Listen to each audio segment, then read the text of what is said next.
The morning sun barely touched the horizon when Maya Sharma walked through the gates of the National Defense Academy. Her canvas bag hung loosely over her shoulder, containing nothing more than a water bottle and her admission papers. Around her, dozens of other candidates moved in clusters, their voices bouncing off the concrete walls with nervous energy and loud confidence. Maya kept her eyes down, her steps quiet, blending into the background the way she always had.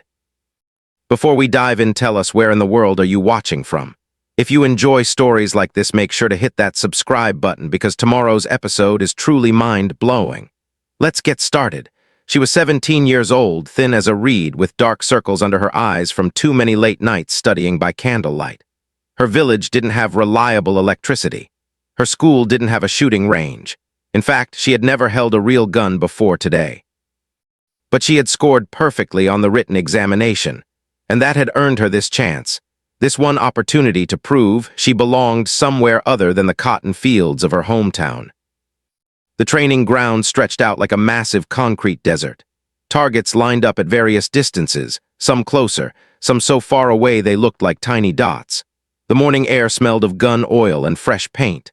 Maya found a spot at the very end of the line of candidates, hopping to observe before her turn came. She counted 47 other people waiting.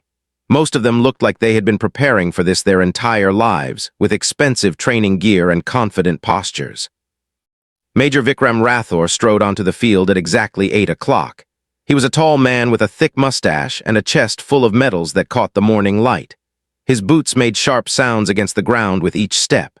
Behind him walked 2 junior officers, both carrying clipboards and wearing expressions of practiced boredom. They had seen hundreds of candidates come and go. Very few ever impressed them. "Listen up," Major Rathore's voice boomed across the field without any need for a microphone. "Today we test your basic shooting capabilities. You will each receive 15 rounds. Your target is 200 meters away. Military standard. If you cannot hit it at least 5 times out of 15, you might as well go home now and save everyone's time." Some candidates shifted nervously. Others puffed out their chests, ready to show off. Maya just watched, her hands clasped behind her back, her breathing slow and steady. She had learned long ago that the best way to learn was to stay quiet and observe everything. The first candidate stepped up. His name was Arjun something. Maya didn't catch the last name. He wore an expensive tracksuit and new shooting glasses. He took his position, adjusted his stance multiple times, and fired. The first shot went wide. So did the second. By the time he finished his 15 rounds, he had hit the target 3 times. Major Rathore marked something on his clipboard without comment. The next candidate did better, landing 7 hits. Then came someone who managed 9, which earned a small nod from the major. One by one, the candidates took their turns. Some did well, some poorly, but none of them did anything remarkable. The morning dragged on. The sun climbed higher, bringing heat that made everyone sweat. Around the 30th candidate, Major Rathore started looking openly bored. He yawned. He checked his watch. He made jokes with his junior officers that Maya couldn't quite hear but could tell were mocking from the way they laughed. When the 38th candidate finished with only 2 hits out of 15, Major Rathore finally spoke loudly enough for everyone to hear his frustration. "Is this the best batch they could send us? My grandmother could shoot better than this, and she's been dead for 12 years. The junior officers laughed. Some of the candidates who had already finished also chuckled nervously, grateful they had done better than the worst performers. Maya remained silent, still watching, still learning. She noticed how the successful shooters positioned their feet, how they controlled their breathing, how they didn't rush between shots. Then came candidate number 42. His name was Rohit Malhotra, and he carried himself like someone who had never failed at anything in his life. His uniform was crisp, his posture perfect, his jaw set with determination. He loaded his rifle with practiced ease, took his stance, and began firing. "Miss, miss, miss." Major Rathore raised an eyebrow. Rohit adjusted, fired again, miss another adjustment. The pattern continued with painful consistency. By the time Rohit had fired all 15 rounds, he had not hit the target even once, not a single time. The silence on the field was thick enough to touch. Even the wind seemed to have stopped. Rohit stood frozen, staring at the distant target as if he could will the bullets to have landed differently. His face had gone from confident tan to pale white to burning red in the span of seconds. Major Rathor walked over slowly, his boots crunching on the gravel. He looked at the target through his binoculars, then at Rohit, then back at the target. When he finally spoke, his voice carried across the entire field. 15 shots, 15 complete misses. He paused, then started laughing. It wasn't a cruel laugh exactly, but it wasn't kind either. It was the laugh of someone who had seen everything and was no longer surprised by failure, only amused by its spectacular displays. Tell me, candidate, were you perhaps aiming at a different target, maybe one in the next state over? The junior officers joined in the laughter, then some of the other candidates. Soon the whole field rippled with nervous giggles and chuckles. Rohit's hands shook as he set down the rifle. He walked away with his head down, and Maya felt a twist of sympathy in her chest despite never having spoken to him. Major Rathor turned to address everyone, his moment of amusement giving way to visible frustration.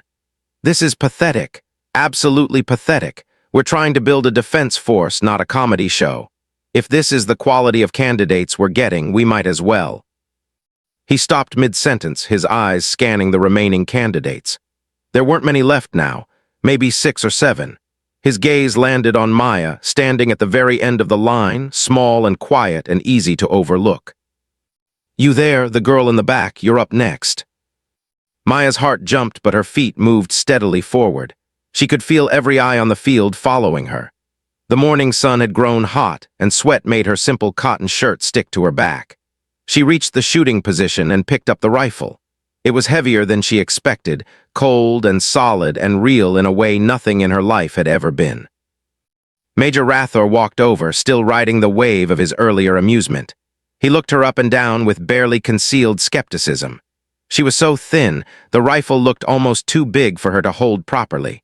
Her clothes were clean but worn, obviously old, obviously cheap. There was dust on her shoes from the walk through the facility. What's your name, candidate? Maya Sharma, sir. And where are you from, Maya Sharma? Kasauli village, sir, in Punjab. Kasauli? He said it like he was tasting something strange. Do they even have electricity in Kasauli? Sometimes, sir, not always. This got another laugh from the junior officers. Major Rathor's mustache twitched with amusement. Tell me, have you ever fired a weapon before? No, sir.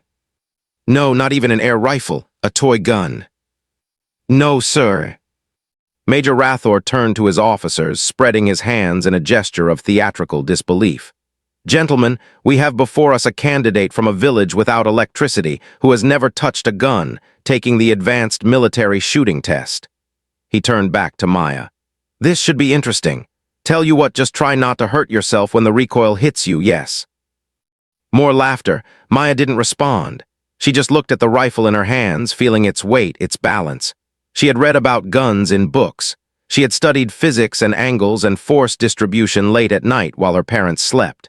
She knew the theory. But theory and practice were two different countries, and she was about to cross a border she had never seen before. Any snipers in the room? Major Rathor called out to the gathered candidates, his voice dripping with sarcasm. Anyone here think they can make all 15 shots? Silence answered him. No, not one. Well then, let's watch our village girl show us how it's done. He stepped back, arms crossed, still smiling. He expected failure. They all did. Maya could feel it in the air, thick and heavy as monsoon clouds. She was the entertainment now, the comic relief after the morning's disappointing performances. Maya approached the firing line. She set her feet the way she had seen the successful shooters do it, shoulder-width apart, left foot slightly forward. She brought the rifle up, feeling the weight distribute across her shoulders. The target was far away, a small circle of white against a dark backdrop. 200 meters, the length of her entire village twice over. She thought about her father, who worked 16 hours a day in someone else's fields. Her mother, who walked 5 kilometers every morning to clean houses in the nearest town. Her younger brother, who had stopped going to school because they couldn't afford both his education and hers. They had chosen her. They had bet everything on her. She couldn't let them down. Maya closed her eyes for just a second, blocking out the watching crowd, the judging officers, the hot sun on her neck. She thought about stillness, about the moment between heartbeats when everything in the body stops moving. She had read about that moment, how the best shooters fired in that tiny gap of perfect calm. She opened her eyes, looked down the sight, found the target. Her finger rested on the trigger. She breathed in slowly, held it, waited for her heartbeat to slow. There, that space between one beat and the next, she squeezed. The rifle kicked back into her shoulder hard enough to hurt. The sound crashed across the field, loud and sharp and final. Maya kept her eyes on the target, but it was too far to see clearly. For a moment, everything was silent again. Then one of the junior officers, who had been watching through binoculars, lowered them slowly. "Hit," he said, his voice carrying surprise like an unexpected gift. Major Rathor's smile flickered. Beginner's luck continue. Maya loaded the second round. Same process. Feet positioned, rifle raised, breathing controlled, heartbeat monitored, that perfect moment of stillness, squeeze. Hit. Third round, the crowd had gone completely quiet now. Even the wind seemed to be holding its breath. Hit. Fourth round. Maya had found a rhythm now, her body learning the recoil pattern, her mind calculating minute adjustments without conscious thought. Hit. Fifth round. Major Rathor wasn't smiling anymore. He stood with his arms still crossed, but his posture had changed. He was paying attention now, real attention, the kind reserved for things that mattered. Hit. Sixth, seventh, eighth. Each time the same report from the junior officer watching through binoculars. Each time another small dent in the impossible. The other candidates had stopped their side conversations. Everyone was watching now. Maya reached the ninth round. Her shoulder was starting to hurt from the recoil, and her arms were getting tired from holding the heavy rifle. But she had come too far to stop now. She loaded, aimed, found that space between heartbeats. Hit. 10th, 11th, 12th. The pile of spent cartridges grew at her feet. Sweat ran down her face, but she didn't wipe it away. Nothing existed except her, the rifle, and that distant target. Hit, hit, hit. 3 rounds left. Maya's entire body was shaking now from exhaustion and adrenaline. She had never felt anything like this before, this combination of physical strain and mental focus. It was like balancing on the edge of a knife blade, where one wrong move meant falling into failure. 13th round. Load, raise, breathe, wait, squeeze. Hit. 14th round. Her vision was starting to blur at the edges. Her shoulders screamed in pain, but her hands remained steady. Hit. 1 round left. The last one, 15 out of 15, perfect score. It seemed impossible, ridiculous, too good to be true.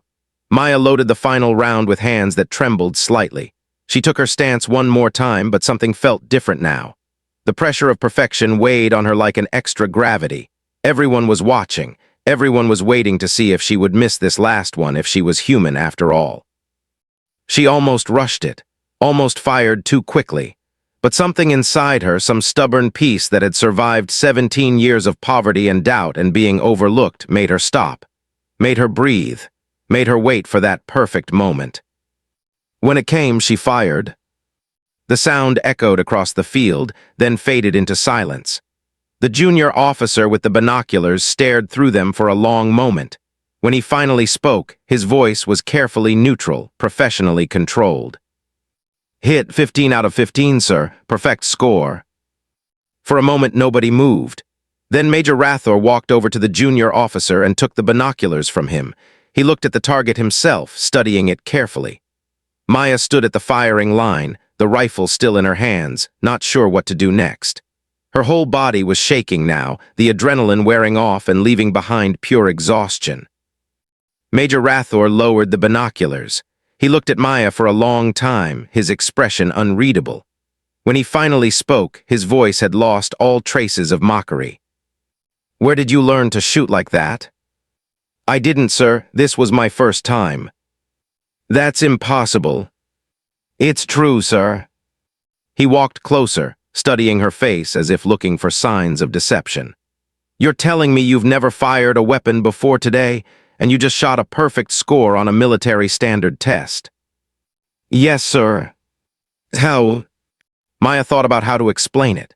How could she describe the nights spent reading physics textbooks by candlelight, learning about trajectory and wind resistance and force distribution? How could she explain the hours of mental practice, visualizing scenarios she had never experienced? How could she make him understand that being poor didn't mean being stupid, that having nothing sometimes meant you learned to make something out of pure will and determination? I studied, sir. I read everything I could find about shooting. I visualized the process. I paid attention to the others before me, and I tried to stay calm. Major Rathor shook his head slowly. Studying and visualization don't give you a perfect score on your first try. This is extraordinary. He turned to his junior officers.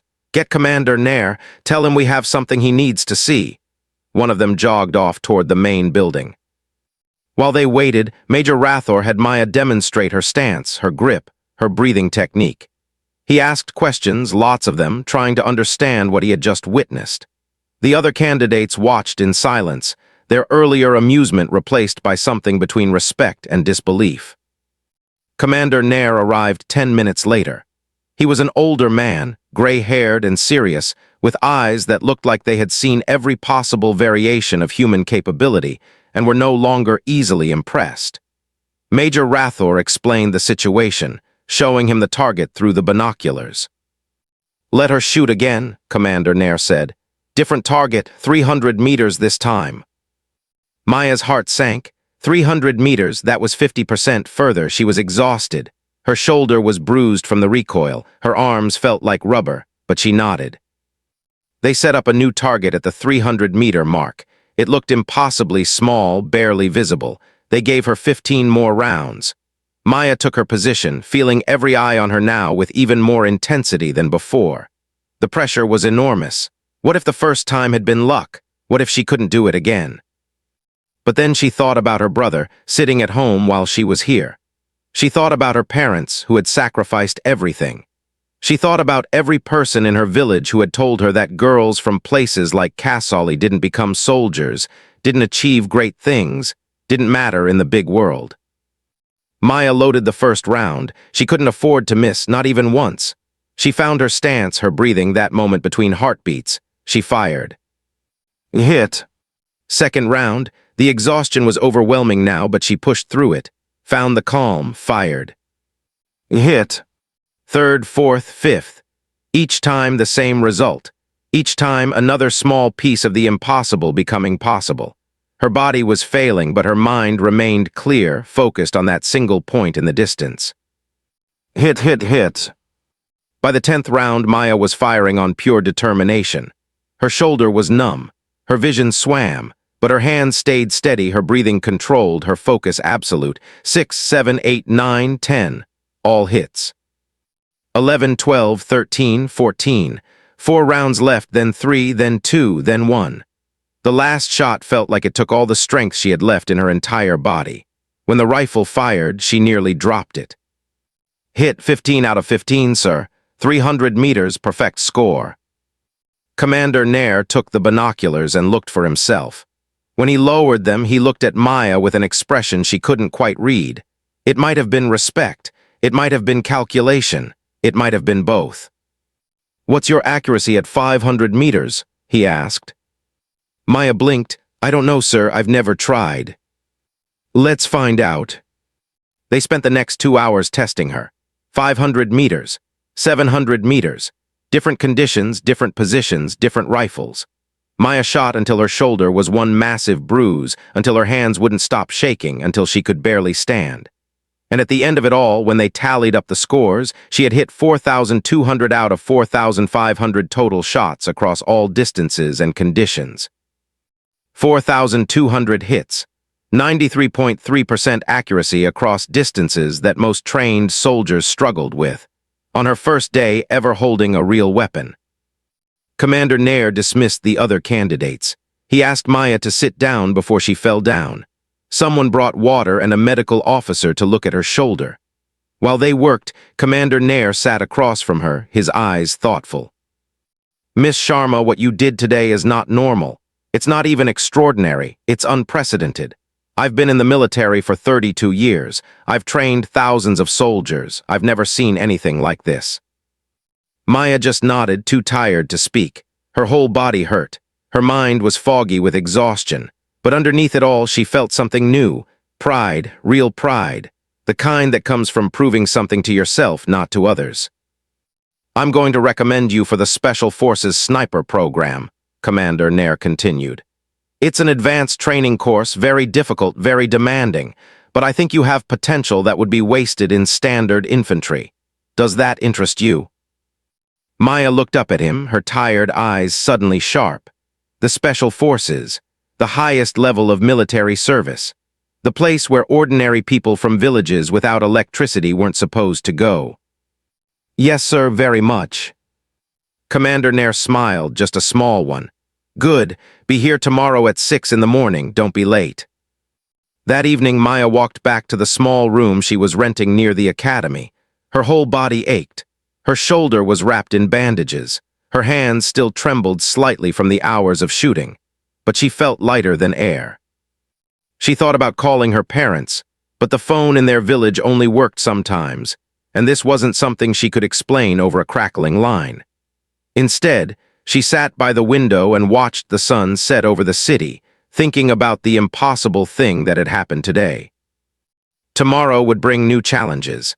The Special Forces program would be harder than anything she had faced before. There would be people who doubted her, who thought today was just luck, who believed girls from small villages didn't belong in elite military units. But Maya wasn't worried. She had learned something important today. She had learned that sometimes the quietest person in the room is the one who has been paying the most attention. That coming from nothing could mean you had everything to prove and nothing to lose. That the distance between impossible and possible was just a matter of focus, determination, and the courage to take the shot when everyone was watching. She touched her bruised shoulder gently and smiled. Tomorrow at 6 in the morning, she would be there. And she would show them that today was not a fluke, that Maya Sharma from Kasauli village was exactly where she belonged. The sun disappeared below the horizon, and the city lights began to twinkle like distant targets waiting to be hit. Maya closed her eyes, already visualizing tomorrow's challenges, already preparing for the next impossible thing she would have to make possible. In a room at the academy, Major Rathor was writing his report. He paused at the section about recommendations, thinking about the thin girl who had made him laugh that morning, and then made him rethink everything he thought he knew about natural talent. He wrote carefully, choosing his words with precision. Candidate Maya Sharma displays unprecedented natural shooting ability coupled with exceptional mental discipline. Her performance today suggests potential for highest levels of special operations. Strong recommendation for immediate advancement to elite training program. Note: this officer has never made such a recommendation for a first-day candidate in 28 years of service. He signed the report and filed it. Somewhere in the building, Commander Nair was writing a similar report, using words like extraordinary and once in a generation and strategic asset.